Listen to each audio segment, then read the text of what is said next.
Welcome to Daniel Reviews. I'm Daniel Goodwin, and today we're looking at the Sakir Mini Electric Chainsaw. Let's get into it.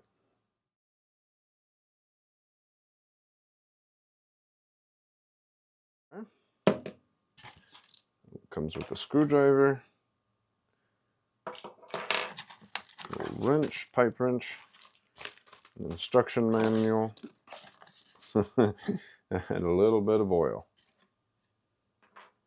Just a little bit. So I think one of the first things I'm interested in knowing is this battery in any way compatible with any of the major battery brands out there? So I brought out my my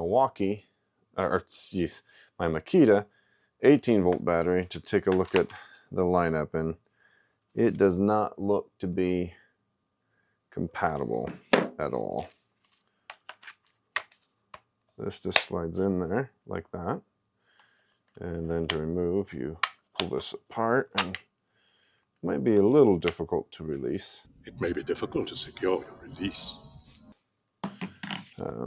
Just for fun, yeah, there is no way this fits in there. Yep. So you're definitely going to be using this proprietary battery. So that's kind of a missed opportunity, honestly, I feel like. It's kind of a tight fit. There we go. All right. We'll go over the controls really quickly. There are several stickers here warning you about the dangers of this. Don't cut wood longer than 4 inches. Don't let minors use this. Always good advice. Do not overpress the machine when cutting the wood. When it's not been used, make sure and fully charge it.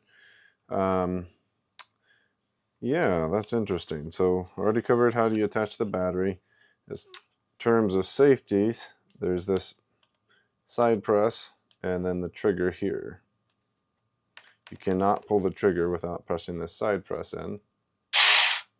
But once you press it, it does have very fast chain movement. I'm impressed with that. You've got a guide here which can be adjusted if something's kind of like a branch is in the way. And then of course you've got your adjustment here to take the chain off and replace it, as well as probably the screwdriver to remove or adjust the guide. That is pretty much it in terms of controls. In terms of charging, you have to actually refer to the main, oh there it is. So you have to take the battery off and then you will attach the barrel plug in here to charge. I'm currently charging. There is no like LED indicator or anything to tell you how far along you are in charging. So I guess you're just going to have to plug it in and then just, you know, come back 8 hours later or however long and assume that it's fully charged at that point. At 20 volts, 1.5 amp hour battery should not take very long to charge this at all. So I wasn't really planning on reviewing this, but I did have a tool that I wanted to compare it against, and I thought it would be a really good test to see which is best, and that is this guy right here. This is Milwaukee's Hatchet. It is a 12-volt, 6-inch, you can tell, comparison to size. This is a massive difference in size of blade. So this is the Milwaukee 12-volt, 6-inch Hatchet that runs. I've used this before, obviously you can tell by the, it's had some use. And it is a fantastic tool, and I think it'll be more than a fair comparison against this. Probably an unfair comparison, really. But there's two sides to that. So on one hand, this cost, I believe, less than $100, and probably like much less, maybe like $80, $90. This cost with a kit is $250, so a huge difference in price.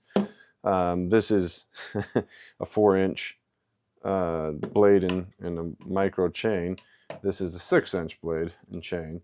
The only, I guess, advantage this has is allegedly it's a 20-volt battery versus the 12-volt. So that will be, you know, I think it'll make it a somewhat fair comparison, and we'll just have to put it to the test.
So we just put these two to the test head to head, and I have to say I was very impressed with the Socker electric mini chainsaw.